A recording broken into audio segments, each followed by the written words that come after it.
Ya, masak-masak aja. Oke, guys, what's up?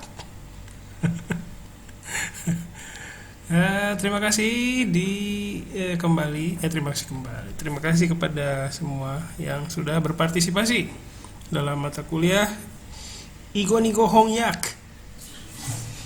Ya, hari ini saya bersemangat sekali untuk memberikan feedback pada kalian semua yang sudah berpartisipasi dalam mengerjakan lembar kerja nomor 3. Oke, kita langsung saja tanpa basa-basi lagi kita bahas. Terima kasih kerjasamanya ya di pengisian pakai Google Form, jadi lebih mudah untuk saya melihat dan menganalisis kecenderungan terjemahan kalian. Terus kemarin juga di pertemuan sebelumnya saya sudah minta kalian untuk sebagai tugas ya, sebagai pekerjaan di perkuliahan minggu kemarin untuk melihat kecenderungan terjemahan-terjemahan yang kalian buat sendiri. Jadi menilai sendiri bagaimana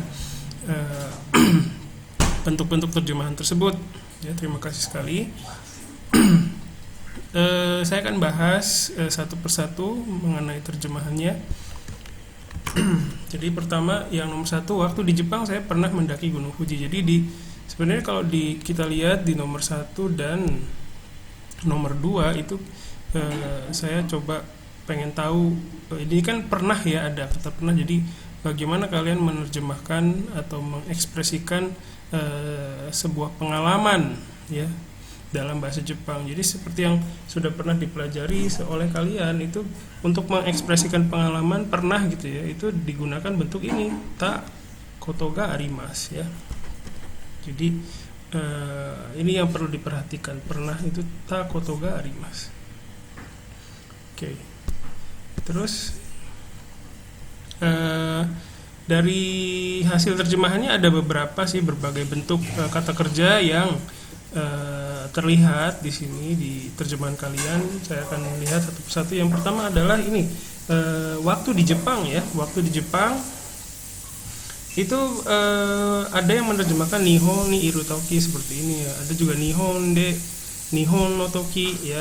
Jadi kita perlu perhatikan bahwa waktu di Jepang itu Nihon ni ita, dan ini rata-rata kan kalau bilang begini itu pasti berarti sudah tidak di Jepang lagi, berarti harus diterjemahkan ke dalam verbanya lampau, dan verbanya itu sebenarnya nggak ada di sini ya, waktu di Jepang. Tapi sebenarnya yang perlu diperhatikan adalah di dalam bahasa Indonesia itu sebenarnya kadang verbanya tersembunyi, sebenarnya ada di begitu. Jadi ini yang perlu diperhatikan. Mungkin karena di permukaan kalimatnya tidak ada tidak ada verbanya, jadi kalian cenderung ke arah sini, nihon de atau nihon no toki ini gitu ya. Tapi sebenarnya dalam bahasa Indonesia di itu kadang menyembunyikan verbanya itu. Kita juga suka begitu ya. Saya ada di rumah, saya di rumah. Jadi sebenarnya adanya itu karena ada dan di ini punya keterikatan yang kuat, sehingga si adanya ini nggak muncul pun masih bisa menunjukkan keberadaan gitu. Itu masalahnya. Oke, terus ada juga bentuk-bentuk yang lain seperti nihon ni itara. Nah, ini udah beda lagi kalau diterjemahkan ke dalam bahasa Jepang, dalam bahasa Indonesia jadi kalau pergi ke Jepang begitu ya. Oke. Itu untuk penjelasannya. Terus kalau lihat bentuk mendakinya itu sendiri, mungkin kalau diterjemahkan jadi noboru gitu ya, kajinya seperti ini, noboru, nobota gitu ya. Terus ada beberapa bentuk yang saya perhatikan. Pertama ada noborimashita, dan ini sebenarnya kalau misalnya di percakapan atau komunikasi sehari-hari itu nggak masalah sih sebenarnya ya. Tapi ya hanya menunjukkan sebenarnya ya dulu pernah melakukan itu. Sebenarnya bisa juga sih mengekspresikan pengalaman menggunakan bentuk lampau seperti noborimashita. Fujisan ni noborimashita. Nihon ni ita toki Fujisan ni noborimashita, itu juga nggak apa-apa. Ya, hanya saja untuk lebih detail itu perlu ekspresi seperti ini, takotoga arimasu. Terus takotoga arimasu itu sudah menggambarkan pengalaman, jadi sebenarnya tidak perlu dirubah ke bentuk lampau seperti ini. Dan satu bentuk lagi yang saya lihat di sini ada nobote imashita. Sebenarnya ini saya nggak tahu ini apakah kebetulan atau dapat bentuk te imashita ini atau hasil dari penerjemahan bagaimana, saya nggak tahu. Hanya saja ini juga memungkinkan sebenarnya, nggak bukan bentuk yang salah gitu, bukan bentuk yang nggak sesuai, itu oke aja. Jadi tapi tapi ada, karena bentuknya berbeda itu pasti ada nuansa lain yang terpancar dari bentuk ini gitu loh. Karena bentuk teimasnya itu sendiri itu bisa menggambarkan macam-macam ekspresi. Misalnya salah satunya adalah menggambarkan kebiasaan. Nah, berarti kalau diterjemahkan menjadi nobo teimashita itu berarti menggambarkan bahwa si saya ini itu dia kerap, dia sering, dia punya rutinitas mendaki gunung Fuji, nggak sekali doang gitu. Jadi bisa beberapa kali, dan nobo teimashita itu menggambarkan pengalaman rutinitasnya itu di masa lampau gitu. Jadi seperti itu guys bedanya. Oke. Enggak lama-lama di nomor 1, kita lanjut ke nomor 2. Di sini bahasa Indonesianya, apa kamu pernah makan di Marugame Seimen? Nah, Marugame Seimen ini sebenarnya kan nama apa restoran ya sebenarnya. Kalau mungkin ada sebagian yang nggak tahu, jadi bentuknya ada Marugame Seimeni, Marugame Seimeo gitu ya. Tapi di Marugame Seimen berarti makan di taberu, doko te taberu gitu ya. Terus tinggal di rubah ke bentuk yang menggambarkan pengalaman, tabeta koto ga arimasu ka begitu ya. Nah, karena bentuk yang menggambarkan pengalaman koto ga arimasu, jadi mungkin agak susah kalau gini. Kalau dalam bentuk taberu koto ga arimasu ka gitu ya. Itu bisa menjadi ekspresi yang lain. Oke. Itu nomor 2, kita lanjutkan ke nomor 3. Bahasa Indonesianya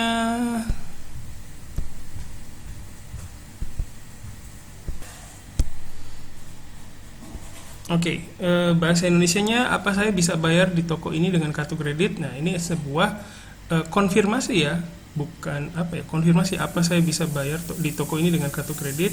Nah, ini bisa macam-macam. Nah, hanya saja untuk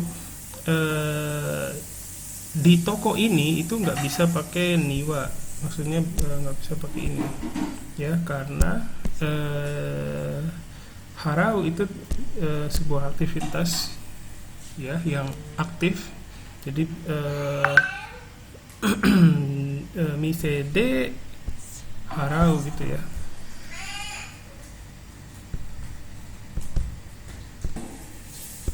Oke, ya, jadi sorry dilanjutkan lagi. Jadi sebenarnya kalau verba dalam bahasa Jepang itu kan kita juga harus berurusan dengan partikelnya, dan ini kalau dalam bahasa Jepang verba dan partikel ini punya keterikatan yang kuat sekali, karena makna dari si partikel itu ditentukan dari si verbanya itu. Maksudnya makna dia bisa menerangkan apa itu bergantung sama verbanya juga, jadi saling berkaitan. Makanya sebaiknya kalau dalam menghafalkan atau mempelajari partikel itu harus disertai dengan di satu set dengan verbanya aja, misalnya doko de harau misalnya ya, seperti itu. Nah, di sini ada bentuk harate mo ii desu ka. Nah, ini sebenarnya kan kalau kita lihat di sini itu apa saya bisa bayar ya, bukan kalau harate mo ii desu ka, bolehkah saya bayar begitu kan ya. Jadi perlu diperhatikan bahwa saya bisa bayar dan saya boleh bayar itu sebuah hal yang berbeda, dua hal yang berbeda. Jadi perlu diperhatikan. Kadang masalahnya tidak ada kesadaran ke sana juga gitu, kesadarannya sedikit bahwa saya boleh bayar dan saya bisa bayar itu berbeda. Itu kadang mungkin ya ada sebagian yang berpikir itu sama gitu. Nah, itu yang berbahaya, yang mempengaruhi ketika kita menerjemahkan gitu. Kesadaran akan perbedaan saya bisa bayar dan saya boleh bayar itu menentukan apakah bahasa Jepangnya menjadi yang proporsional atau enggak gitu ya. Oke, itu yang harus diperhatikan. Terus ini juga haraimasen ka juga ya, bisa bayar nggak begitu ya. Jadi karena ada masenka gitu. Jadi kecenderungannya bisa ke sana. Bisa bayar nggak begitu ya. Oke, jadi ini oke saja, tapi bisa menjadi ini nggak apa-apa, bukan maksudnya saya bukan menyalahkan atau gimana, hanya ini bentuk bahasa Indonesianya akan berbeda dengan yang disajikan di sini. Oke. Ya. Kita lanjutkan ke nomor 4. Olahraga adalah di bagian 4, di bagian 4, 5, 6 ya, kayaknya stabil aja ya, nggak ada kecenderungan yang mencolok. Jadi seperti ini, olahraga adalah hal yang bagus untuk badan. Sports wa karada ni ii koto desu. Atau sportsnya bisa diganti jadi undo wa karada ni ii desu. Karada ni ii koto desu juga boleh ya. Terus rokok adalah hal yang buruk untuk badan. Ini juga serupa dengan nomor 4 ya, sama saja. Tabako wa karada ni warui koto desu. Tabako wa karada ni warui desu begitu. Terus nomor 6. Ini juga sebenarnya sejenis ya, 4, 5, 6 ini. Terus untuk penerjemahan tas tote, tas kanvas ini ya, ini bisa macam-macam sih, nggak apa-apa. Ada ekobagu, kalau dalam bahasa Jepang ekobagu dikenal dengan ekobagu, atau totobagu juga bisa ya. Jadi seperti ini. Ada yang menerjemahkan menjadi kyanbasu bagu, itu juga nggak apa-apa sih. Oke, kita lanjutkan. Terus dia sudah menikah dan punya 2 orang anak. Ini nomor 7 ya. Bentuknya udah rata-rata udah bagus ya, kekkon shite ite gitu ya. Ada juga yang kekkon shite gini. Ini sebenarnya nggak apa-apa sih, kekkon shite kodomo ga futari imasu gitu ya. Itu nggak apa-apa. Hanya saja untuk menggambarkan bahwa kita dalam hubungan pernikahan, dalam bahasa Indonesia kan pakai sudah menikah ya. Sudah menikah itu bukan hanya menggambarkan titik waktu di mana kita menikah gitu. Sebentar. Hai, oke, kita sambung lagi. Tadi sampai di nomor 7 mengenai ekspresi dalam menggambarkan hubungan pernikahan ya. Maksudnya kalau dalam bahasa Indonesia kita menggambarkan bahwa kita sedang dalam hubungan pernikahan itu dengan dengan ekspresi sudah menikah, menggunakan kata sudah ya. Nah, sudah ini dalam bahasa Indonesia sebenarnya bukan hanya menggambarkan keadaan yang atau kegiatan yang terjadi di masa lampau yang sudah selesai, tapi sebenarnya sudah juga bisa menggambarkan keadaan sekarang gitu. Seperti saya sudah punya anak, itu juga kan bukan berarti dulu punya anak sekarang enggak, tapi kondisi itu, kondisi memiliki anak itu masih berlaku sampai sekarang. Jadi ada sudah dalam bahasa Indonesia yang menggambarkan kondisi sekarang. Nah, itu tercermin di sini, dia sudah menikah. Nah, untuk mencerminkan kondisi seperti ini dalam bahasa Jepang itu bisa menggunakan bentuk teiru ya, jadi kekkon shiteiru. Orang Jepang juga kalau misalnya bilang dia dalam ikatan pernikahan, dia bilangnya kekkon shiteimasu begitu ya. Itu yang harus diperhatikan. Terus untuk ekspresi punya 2 orang anak bisa macam-macam ya, ada kodomo ga futari imasu juga boleh, ada futari no kodomo ga imasu juga boleh, atau kodomo futari motte imasu juga nggak apa-apa. Oke, kita lanjutkan. Nomor 8, saya bekerja di pabrik Sony sebelum bekerja di perusahaan ini. Ini juga rata-rata sudah oke semua ya. Kono kaisha de hataraku. Nah, untuk kerjanya ini ya, bekerjanya bisa bahasa Jepangnya bisa macam-macam, ada hataraku, ada shigoto suru ya. Tapi partikelnya perlu diperhatikan, de hataraku, de shigoto suru ya. Ini de gitu. Terus pabrik Sony ya, Sony no kojo de hatarakimashita, karena menceritakan masa lalu ya. Saya bekerja di pabrik Sony sebelum bekerja di perusahaan ini. Bekerja di pabrik Sony-nya masa lalu, jadi harus bentuk lampau. Hatarakimashita, shigoto shimashita. Ini juga nggak apa-apa, hatarakite imashita, shigoto shite imashita juga boleh, karena menggambarkan rutinitas pada masa lalu, jadi nggak apa-apa. Oke, kita lanjutkan ke nomor 9. Jepang itu harga barangnya mahal. Nah, ini juga sebenarnya saya mau coba menyampaikan bentuk ini sih. Bentuk ini, sorry. Bentuk wa ga terus diikuti dengan kata sifat ya. Nihon wa buka ga takai desu, itu ada sebenarnya pola seperti itu untuk menggambarkan bahasa Indonesia yang seperti ini. Jepang itu harga barangnya mahal, jadi ada ini lingkaran besarnya Jepang. Nah, bagian dari Jepang adalah harga barang ya, harga barang. Jadi Nihon wa gitu, ini Nihon wa bukaga gitu ya. Jadi untuk menilai bagian spesifik dari Nihon, yaitu menilai harga barang ya. Nah, harga barang ini ada dua yang muncul bentuknya, ada nedang, ada buka. Nah, kalau nedang itu adalah harga yang menempel di produknya gitu. Kalau kita ke minimarket terus lihat ada label harga, nah itu bahasa Jepangnya nedang. Tapi kalau misalnya buka itu lebih menunjukkan ke harga barang secara umum gitu. Misalnya saya punya penghasilan 5 juta per bulan. Nah, hidup di Jakarta sama hidup di daerah, misalnya di daerah Solo misalnya, jangan, atau ya di manalah di daerah gitu yang mungkin lebih biaya hidupnya lebih murah, itu pasti sisa di akhir bulan itu beda kan. Karena apa? Karena harga barang di Jakarta lebih mahal daripada harga barang di daerah. Nah, buka itulah menunjukkan ke harga barang yang tadi seperti itu, harga barang secara umum. Oke, kita lanjutkan ke nomor 10. Ini juga masih sama sih sebetulnya dengan nomor 9 ya. Jadi nomor 9 dan 10 ini satu jenis sebenarnya. Oke, di sini juga nggak begitu banyak terlihat terjemahan yang bagaimana. Hanya saja ini yang perlu diperhatikan, ada Osaka Dewa, Osaka Niwa itu. Kalau Osaka Dewa itu belakangnya ya kata kerja. Osaka Dewa apa gitu ya, misalnya Osaka Dewa koyu koto ga arimasu atau Osaka Niwa koyu mise ga arimasu gitu misalnya ya. Nah, terus ada juga pola terjemahan seperti ini, ada Osaka no takoyaki wa, itu juga nggak apa-apa sih, oke banget ya, bisa sip ya. Terus kita lanjutkan, tapi perlu diperhatikan bahasa Indonesianya dan bahasa Jepangnya. Jadi lihat polanya sama. Ini Osaka itu takoyakinya enak, Jepang itu harga barangnya mahal. Osaka wa takoyaki ga oishii desu, Nihon wa buka ga takai desu. Jakarta itu orangnya banyak, Jakarta wa hito ga oi desu. Jakarta itu masakannya nggak enak misalnya. Jakarta wa ryori ga mazui desu misalnya.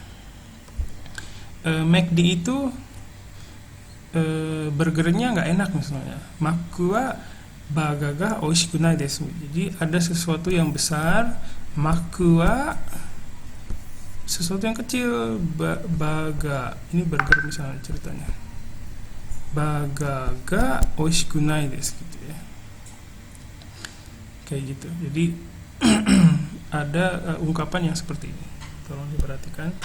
Terus nomor 11, saya pikir besok dia tidak akan datang ke rapat. Ini juga nggak begitu banyak kecenderungan yang terjemahan dengan kecenderungan yang aneh atau gimana gitu ya. Rata-rata udah oke. Tapi ada yang seperti ini, konai dato omoimasu. Nah, ini kan nggak proporsional ya, karena di sini seharusnya da-nya tidak ada gitu. Konai to omoimasu gitu. Atau seperti ini juga oke, konai desho gitu ya. Tapi masalahnya kalau konai desho itu masalahnya kita melihat ini, saya pikir gitu ya, mungkin perlu menunjukkan konai daro to omoimasu gitu, seperti itu kali ya, konai daro to omoimasu gitu ya.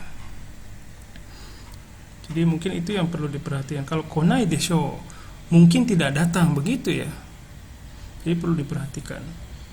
Mungkin tidak datang. Jadi mungkin tidak datang dan saya pikir besok dia tidak akan datang gitu. Itu pasti berbeda sih menurut saya. Kadang kalau kita pikir terjemahan saya misalnya kok salahnya dikit doang misalnya. Kayak misalnya tadi ya, kayak misalnya bentuk kita lihat yang sudah menikah ya misalnya.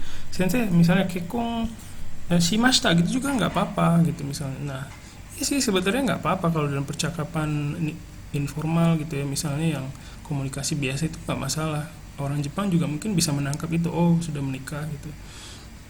Hanya saja untuk tapi dari situ kalau misalnya orang lawan bicaranya punya perhatian khusus, itu kan pasti timbul pertanyaan, ini kekonshimashita berarti sekarang nggak menikah dong gitu kan. Jadi muncul pertanyaan seperti itu. Jadi untuk supaya tidak muncul pertanyaan seperti itu dan lebih menggambarkan kondisinya lebih detail, harus dijabarkannya lebih detail. Oke, itu tadi ya. Jadi mungkin yang dirasakan perbedaannya itu sedikit, terjemahan saya sama terjemahan sensei gak beda jauh. Hanya saja perbedaan yang sedikit ini banyak sering kasus dengan perbedaan ini bisa menimbulkan interpretasi yang bisa menimbulkan salah paham. Kalau di salah pahamnya di kelas itu nggak apa-apa, tapi kalau di perusahaan itu bisa fatal. Ya, ini yang perlu diperhatikan. Jadi kita tetap harus hati-hati, apa yang mau disampaikan itu harus kita tangkap dulu. Kita pikir kesalahan kita kecil, tapi itu bisa kalau di tempat lain, di perusahaan, di pabrik itu bisa menimbulkan riak air yang besar, yang istilahnya masalah yang besar dan bisa fatal ya. Oke, kita lanjutkan ke nomor 12. Dia bilang bahwa dia suka JKT48 dan sering lihat konsernya ya. Ini juga di sini nggak ada terjemahan yang bagaimana gitu, biasa-biasa aja. Tapi yang kata kuncinya dia bilang ya, karewa bla bla bla bla to imashita, berarti begitu. Terus sering juga ya bisa diterjemahkan yoku ya, yoku mini ikimasu gitu. Tapi ada juga yang menerjemahkan menjadi ini shiba-shiba.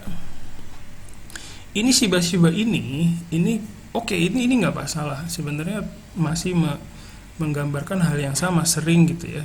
Hanya saja ini lebih formal sebenarnya, dan ini banyak muncul waktu kita menggunakan Google Translate ya. Itu sering muncul. Kalau kita ketik sering itu pasti muncul shiba-shiba.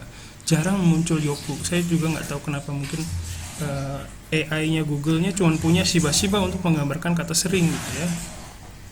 Oke. Terus tapi ya begitu, shiba-shiba ini jarang dipakai juga sih kalau di percakapan biasa gitu ya. Jadi lebih baik pakai yoku aja. Terus nomor 13, ini buku yang saya beli di Gramedia. Berarti pola penerjemahannya Korewa gitu ya. Terus ke belakang sini Gramedia de kata hong des gitu ya. Sebenarnya watasinya jadi nggak muncul. Itu yang mungkin membingungkan ya. Terus ada bentuk verba seperti ini, kata nohong. Sebenarnya kalau dalam bahasa Jepang itu kata benda itu bisa langsung dimodifikasi dengan ditambahi kata kerja seperti ini, jadi nggak perlu no lagi sebenarnya, jadi kata hong gitu ya. Terus ada juga penerjemahan seperti ini, sebentar, ada penerjemahan seperti ini, kono hong wa Gramedia di kaimas. Nah ini berarti belum beli ya, akan beli. Tapi masalahnya di kalimat bahasa Indonesia, ini buku yang saya beli di Gramedia, berarti sudah beli dong ya. Jadi ini harus dirubah bentuknya ke bentuk lampau. Terus kalau misalnya seperti ini, kono hong wa Gramedia di kaimas, itu bahasa Indonesia jadi buku ini, bukan ini buku ya, buku ini saya beli di Gramedia begitu ya. Jadi membicarakan hal yang berbeda ya. Sebenarnya sama, tapi sudut pandangnya beda. Perbedaan sudut pandang ini mungkin nggak terasa membahayakan ya, tapi kalau di tempat lain mungkin jadi bisa mengancam ya. Kita masih bisa kerja di perusahaan itu atau enggak gitu loh. Kadang ada yang seperti itu, jadi hati-hati ya. Terus selanjutnya nomor 14, orang yang pakai kacamata hitam itu adalah bapak saya. Pertama, bapak saya, sebenarnya cukup dengan cici des, begitu aja. Jadi ada kecenderungan kalian menerjemahkan gini, watashi no cici. Itu sebenarnya nggak apa-apa, hanya saja dalam bahasa Jepang itu nggak perlu, untuk menggambarkan keluarga sendiri itu nggak perlu pakai watashi no, karena sudah cici sendiri sudah mencakup watashi no gitu ya. Jadi nggak perlu dibilang lagi. Jadi kayak watashi no cici des gitu, kan nggak efektif ya. Nah, masalahnya kenapa kita kecenderungannya menerjemahkannya seperti ini, karena dalam bahasa Jepang juga aneh. Misalnya ya, untuk menyebutkan keluarga sendiri cici des gitu, nggak perlu watashi no-nya. Hanya saja kalau orang lain menyebut, kalau kita menyebutkan nama orang tuanya orang lain itu pakai oto-san, oka-san gitu ya. Itu kalau orang lain menyebutkan nama apa anggota keluarganya orang lain gitu. Tapi kata-kata yang sama itu digunakan ketika kita memanggil orang tua kita sendiri, misalnya oto-san, gohang dekita yo gitu misalnya. Itu juga jadi ada apa namanya penggunaan seperti itu di kehidupan sehari-hari orang Jepang. Jadi aneh juga sebenarnya. Ini saya ngejelasinnya cepet banget sih. Semoga paham. Ya. Jadi kalau saya manggil bapak saya misalnya saya orang Jepang nih. Saya manggil bapak saya oto-san. Tapi ketika saya menjelaskan bapak saya ke orang lain, saya bilangnya cici wa gitu ya. Ketika orang lain menyebutkan nama bapak saya oto-san wa genki desu ka gitu. Jadi ada perbedaan seperti itu yang membingungkan. Jadi mungkin karena itulah muncul penerjemahan seperti ini ya. Terus satu lagi yang ini kacamata hitam. Nah, kacamata hitam ini sebenarnya sunglass kalau dalam bahasa Jepang. Kalau misalnya kuroi megane itu mungkin bisa diterjemahkan, bisa menunjukkan kacamata yang frame-nya warna hitam, bisa juga kayak gitu. Tapi nggak tahu sih, ini asumsi saya. Tapi ada kecenderungan ke sana. Jadi kalau kacamata hitam dalam bahasa Jepang sunglass. Kuroi megane wa iwanai kana. Oke, kita lanjutkan ke nomor 15. Ini karangan yang dia tulis, bahasa Jepangnya bagus sekali. Ya, bahasa Jepangnya seperti Kore wa kare ga kaita sakubun desu. Nihongo ga totemo ii desu. Bagus sekali. Ini bagian yang ininya yang banyak yang dilupakan ya sebenarnya ini. Jadi kadang mungkin buru-buru ngerjainnya jadi nggak teliti ya. Jadi muncullah bagian yang nggak tersampaikan. Terus kono shito ga tsukutta sakubun ya. Kalau kono shito dan dia itu kan beda. Dia dan orang itu, orang ini gitu, itu beda. Jangan disamakan ya. Dia dan orang ini itu beda. Oke, mungkin itu saja penjelasan mengenai feedback mengenai lembar kerja yang sudah kalian kerjakan. Lembar kerja 3 ya. Semoga bisa ada pencerahan dari feedback ini. Sekali lagi saya ucapkan terima kasih atas kerjasamanya. Terus mohon maaf feedbacknya nggak bisa maksimal, tapi mohon sabar dengan kalau ada hal yang lain yang mau ditanyakan silakan di grup WA bisa ditanyakan. Oke, terima kasih, sampai ketemu di feedback selanjutnya. Bye bye.